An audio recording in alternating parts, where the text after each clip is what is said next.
Hello everybody, this is Day 9 Daily number 395, Part 3, where we're talking all about Bomber's play, and what is the core part of the play? Bingo, dingo, wanna mingo. You got it, baby, you got it, you got it, whoa! 3 orbital commands, 1 factory, 2 barracks, and a very ugly engineering bay. There it is. That is the most hideous thing. This looks like a really badass modern Mr. Potato Head. Look at that thug. Oh, he's made of metal. So, one thing that we talked about is that we could have slightly different openings. We had pretty similar openings in the first 2 games that we saw. Let's look at a slightly different opening and still see how Bomber arrives at the exact same thing. And then, following that, we are going to end up watching some issues that he ends up having. This is, again, another game from MLG Orlando. All the games that we have looked at today are from MLG Orlando. Feel free to check it out. So what do you know? It is a typically timed refinery. Not too late. Not this 16 refinery business. We're getting it pretty early this time. And what is Bomber going to do in the Bomber cam? Upgrade complete. He's going to build 1 Marine, 2 Marine, 3 Marine. He's going to bunker rush because Idra... Oh, at first I thought Idra canceled the hatch. I was like, way overreaction. Oh, no.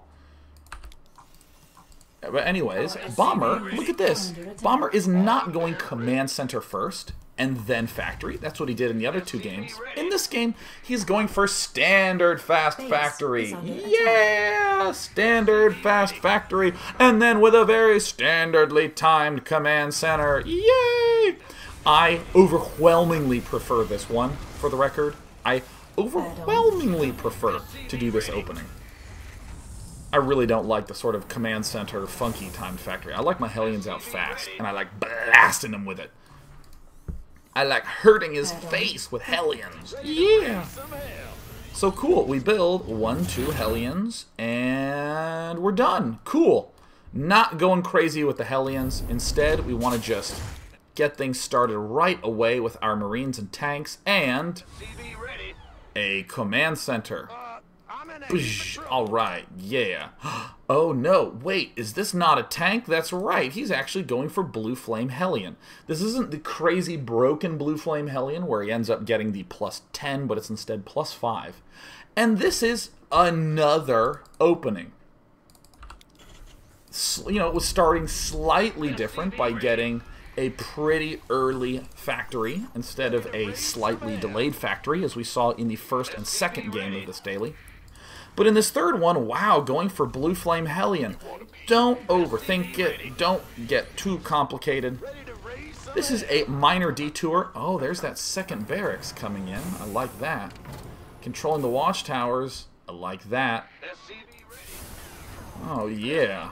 Alright. Ooh, there's that second gas coming up right around the time that we take this expansion, which is the typical timing for a second geyser. You're seeing the gas sort of climb up, but envision soon enough siege mode, stim, tank, and engineering bay +1. So he actually does need this gas, even though it looks high. He gets spotted. Oh no, he gets spotted. Ah! Now there's all sorts of funny monkey business happening on the middle of the map. I want to talk about what makes this opening good momentarily. There it is. There's that engineering bay. Thank God. Oh God, what a relief. Yeah! Woohoo! 2 barracks for then an engineering bay and these things, and yeah! Woo! Alright. Fantastic. Oh, what a relief. So, what was I talking about? Oh, yeah. Now, we've arrived back at where we started. We've been getting the tanks. In a moment, we're going to be getting siege mode, because that's pretty damn important. Even with Blue Flame Hellions at the front, get the siege mode up real fast. That's essentially your only defense against some sort of big, scary, crazy roach timing. And plus, siege tanks are just good, so you may as well begin building them up. Now, what I want to talk about is the opening. We've talked about this MS Paint picture a million billion times, where with these core structures, we have it as a launch platform for just building a whole bunch of units and getting a whole bunch of upgrades really fast. Whew. But what about this blue flame build? What about the fact that in some of the games we saw a lot of Hellions? What about the fact that in the first game we saw almost no Hellions? It's important that you think about what the purpose of your opening is. Sure, you can, as long as you can get back to here, to this set, you're in good shape, but the purpose of the opening should be relative to how the map looks, but more importantly, relative to your style. And you need to know the purpose of your opening. For instance, what is the purpose of only building 2 Hellions? I mean, obviously the Hellions help me with map control, but why not 4 or 6? Well, if I only build 2, I have a little bit of extra money, so I can begin a 3rd barracks earlier. Whew. What about this Blue Flame Hellion opening? Well, it's Shakura's Plateau, so you know what? I can always shut down his 3rd. If he's trying to defend it with Zerglings, I'm going to have Marines and Blue Flame Hellions, and I can kill it off. So right now, Bomber's opening has locked Idra onto 2 bases, and we see this very clearly in the fact that Idra is in defensive posture, defensive building placement, delayed spire. All sorts of goody goodness. Whatever opening you do, make sure that you can say its purpose in a sentence, and make sure it is a real, in StarCraft, set of words. For instance, if you say, I'm building Blue Flame Hellions early because I want to put pressure on Zerg, you haven't said anything at all. You want to say something like, I want to build Blue Flame Hellions because I want to deny a 3rd. Denying a 3rd is StarCraft language. Putting pressure on is kind of a generic statement. I'm not going to build that much because I'm valuing macro. It doesn't mean anything. Focused, clear, clean. I'm building only 2 Hellions because I want to get a 3rd barracks up earlier. Now we're talking. Now we're talking. Yes. Yeah. So we've talked a little bit about opening. We've seen Bomber meander with a lot of different openings, and yet always wind up right back at this 3 command center play that's so versatile, so flexible. There's even a delightful Code S match on Tal'Darim Altar between Bomber and Nest T, where Bomber narrowly loses because this build order's ability to macro is so good. Right around the time we're getting ready to send that 3rd command center out, we build a starport, yada, yada, yada. Let's look at some problems. Add-on complete. We want to turtle ourselves up really hard. It's important you think about placement of buildings. That, in my eyes, is the biggest reason that you will end up losing. It's easy to just hurl stuff at this ass end of the base because things fit back there. Great. But just because there's this space that Blizzard put in doesn't mean it's a good idea to put it here. We see Bomber going crazy with the turrets. Correctly so. Upgrade complete. But watch the way Idra slowly begins to pick this apart. What are the 2 most important structures in your entire base? Engineering Bay 1 and Engineering Bay 2 that will be planted right here. The 2 most important structures in the entire base. Why is that? Because we want a really huge army with a lot of upgrades. And if we don't have the upgrades, we're doing something wrong. So Bomber getting all sorts of extra barracks. How many more? 1, 2, and a factory. We've seen this every game. 1, 2, and a factory. 1, 2, and a factory. All at the same time. Idra's harassing all over the place. No problem. Bomber's going to keep layering it on. Right now, Bomber has really not lost that much. This number might look high. Remember, we built Blue Flame Hellions and Marines at the start of the game to do a little bit of interaction there. Pretty typical. Wonderful. We're starting +2. We should be starting +2 once we end up getting enough resources to. Ah, Bomber! Really needs to start that. But Bomber ends up moving out here. These turrets end up falling, and suddenly, oh no, we built all these vital structures at the back end of this base. It did not go very well at all. If these engineering bays were, say, here and here, that would be so great. You know, even packing like engineering, I actually prefer the engineering bays right here.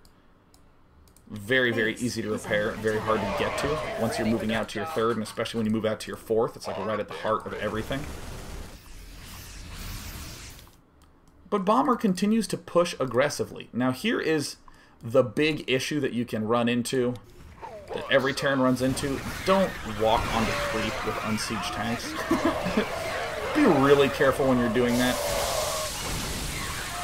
Ugly things can happen.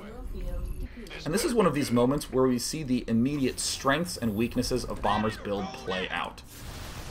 This is one of these, like, tales of caution when doing macro builds. That was a huge win for Bomber right there. Killed off all those things. The whole point of this build is fast upgrades. If these upgrades aren't coming out, Bomber is going to be kind of strong right now. And he's going to be really weak in about 3 minutes when he desperately needs that 3-2 upgrade. Because Idra is already doing great on his upgrades. His Mutalisks are 1-0, his Zerglings are 2-2. Bomber would love to be ahead of his opponent in upgrades. They're finally starting up. Still kind of vulnerable. Getting picked apart because he is getting hit from so many different angles. There's nothing wrong with building like 7 turrets here and leaving a Thor. Nothing wrong with that. You can't have this sort of thing happen when the entire purpose of your build rests on upgrades and then you lose the upgrades. Which is a painful spot to be in. Still, we see a strength of Bomber's play right now. He has made one major attack this entire game, and yet he's still essentially dancing toe-to-toe with Idra. Right now, Bomber is just trying to expand. Trying to put Idra out of position some, but see, building these engineering bays in really vulnerable slots. And the armory in a really vulnerable slot. One of the best defenses is, of course, the good offense. Incredibly effective way to pick off Mutalisks. You push them back, and this is how you lead up onto creep with all this stuff. Yeah! And this is when Bomber starts to gain a little bit of an edge. Yeah! And it's a time like that when you need to throw down some scans. Unless you're Bomber and your macro is just so good, it ain't no thing. Here is the real power of these builds. This is 2-1 Marines versus 1-0 Mutalisks and 2-2 ground units. Bomber should be 3-2 with level 3 armor about half done. If Bomber had those upgrades, he could have crushed this force a lot more easily. Instead, he barely loses. Has these really narrow trades. I'm just begging for some upgrades right now. And over time, Idra eventually overpowers. You don't actually need that many Marines when they're that heavily upgraded. If you can just get, like, if you lose your whole army and then you get another 24 to 36, just go, and you're in good shape. So that game actually was very long. It was a 40-minute game, so we don't quite have time to be able to go over it. But Bomber, the weak point was right there in that push that you saw. Now Bomber's going to try to rebuild. He's going to try to start these upgrades. I actually think he gets denied on ups again. I suppose I can X4 it through another brief segment, but at this point it's going to be looking really grim for Bomber, as he's really been unable to push. He's basically mining himself out of money. But fully upgraded Marines are literally so good that he's able to continue to push forward. What's the missing transition piece? Well, remember those ghosts that we looked at? That were so pivotal in the other games? Well, we haven't even begun a Ghost Academy. We don't even really have the gas for a Ghost Academy. Here's a Thorzane style 2 in the gas. Trying to do our best to push forward. Rebuilding the armory right now. We're still at 2-1. There is finally level 3 attack started. Thank goodness. Idra just eventually wins the game. Guys, remember this so clearly. It's time to go to Markio's question grabber and just grab the hell out of some questions about this playstyle. It's pretty easy. It's actually, upon learning it the first time and trying it, about 5 or 6 games into playing it, it feels pretty clean to do. I think the biggest danger, again, the reason I emphasize these 2 barracks right here, if you're a real genius at economy management and stacking your workers exactly, and you never miss a depot and you never miss a worker, you could probably get away with building a 3rd barracks in there. I don't think you can afford a reactor on it, but getting those barracks in there. If you just build 2, it's gonna feel really good. It's gonna feel clean, simple, easy, clean, clear. Literally only after about 5 times of giving it a shot. So, Micmac Medivac. Such a great name. Day 9 is a silver Terran. I feel like no matter what I do, Zerg will always out-macro me, and there's nothing I can do about it. That is why I recommend this play from Bomber, and there's 3 pieces to that puzzle about I always feel like I'm getting out-macroed. The first one is that in these games that Bomber does, he is just not attacking until he's at 160 food. At all. He's not even sending 2 Hellions up to suicide to kill something off. And by retaining all his units, he ends up with one huge punch instead of a little harass, a little harass, a little harass, and then a medium-sized punch. No attacking until the big attack. The second one is stupidly huge upgrades. Just getting the upgrade started so fast. And the last one is unbelievable comfort with blowing a ton of money on defense. Like, a lot of money. And I even like that term, blowing money. Like, he's some huge baller, and he just, like, walks into a Best Buy, which will soon be something that you could do only in the past. He'll walk in and like, oh yeah, I want that missile turret and these 40, and I want a 70-inch sensor tower. Like, he just go in and just whatever he wants and get back in his hoodless Lamborghini. There's all sorts of good stuff that you can do when you have that attitude. And he's fine. So again, no other attacks, mass upgrades, and complete willingness to do defense. And then do that push right when you're at 2-1. Move right on out with it. Yeah, Calcatos, day 9. Is it possible to simply go for fast 2-2 instead of 2-1? Why don't you simply get equal upgrades for weapons and armor? It ends up being an economy thing, where you just don't quite have enough to both get all your upgrades started and get all the infrastructure and defense that you need. Upgrades are actually end up being pretty expensive. I mean, you have 2 engineering bays, then you have 1-1, and already you can see that that's like, a couple hundred minerals and like 200 gas. And then you end up with the 2-2, which together is like another 400-ish. Ends up killing off a ton of the resources right when you need it. And just for some weird damn reason, in StarCraft 1 and 2, it was almost always better to start a level 1 upgrade, and right as it was finishing to build another thing. So then you go 2-1. Even if it's armor and attack, or armor first and then attack, or if it's attack first and then armor, if you go for double upgrade builds, what would happen is you'd probably have to cut something like the factory. Yeah, the factory is probably what you'd have to cut out of that. You can go like mass marines with double ups and then eventually get medivacs, but you'd probably kill your factory. Great question by Jeebus2. Day 9, since we don't attack or scout for such a long time, can't the Zerg just expand a ton? And isn't the defense upgrade better to get first because of mutalisks? So let me answer the defense question first. In terms of the mutalisk bounce, it bounces 3 times. So +1 armor ends up being like +3. But the fact is, Marines attack proportionally so much faster than the mutalisk that the +1 damage from Marines is way more important against the mutalisks. You will clear out a bunch of mutalisks way more quickly. Mutalisks die real fast to Marine packs.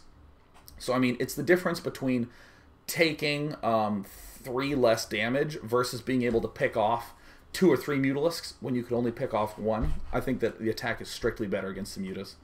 Also, can't the Zerg just expand a ton? Absolutely. But keep in mind, expanding doesn't kill you. Units are what kills you. Can he possibly get that many more units than you? Well, actually not really. You are going to stay toe-to-toe with him almost no matter what he does. If he expands too much, or if he expands a ton, you're going to come out, he's going to have no units, and you just kill him. And I, again, want you to do this build 5-10 times and just feel how ridiculously powerful you are. And don't panic if you see him expanding a ton. Rest assured that your big push when you hit 2-1 is going to be monstrously good. Monstrously good.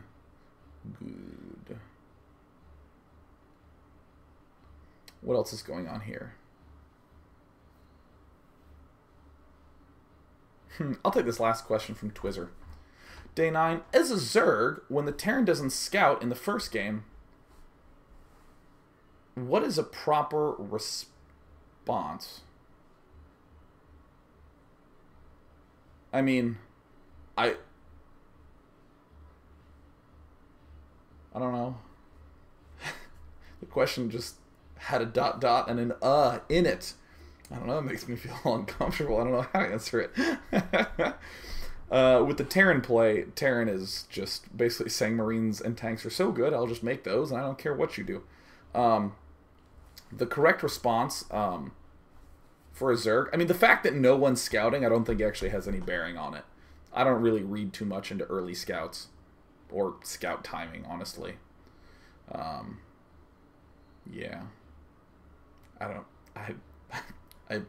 I shouldn't have chosen that question because I have no idea how to answer it without sounding like an idiot, but as one of my great skills in life is being dumb, I'm fine with it. On the topic of being dumb, I'll finish with this. I spend a lot of time off camera being a total idiot. For instance, I cannot remember for the life of me when I put things in the microwave. I put some tea in the microwave, and then the next day I go to put tea in the microwave and open it to find yesterday's tea still in there. I always leave stuff in there. I cannot possibly remember. It is such a problem. God, I get hungry, and I'll microwave a burrito, and I'll forget, and I'll just be like, God, I'm hungry. And I'll go out and get food, and I'll come back and be like, oh, wait, is there a burrito in the microwave? Ugh. And in fact, the other day I was watching the first episode of Sons of Anarchy. I just couldn't focus. I was having such a hard time focusing on it that I opened up the summary of episode 1 on this monitor and read the summary of what I was watching on this monitor. And then I could understand it. And it's not that confusing of a show, so everyone has focus issues, and you know what? No big deal. All I had to do was learn to do a little bit of media consumption macro. Scratching that eyelid. For now, I think I'm going to go watch Sin City because I love that movie. And then I'm going to play StarCraft. Bye, guys!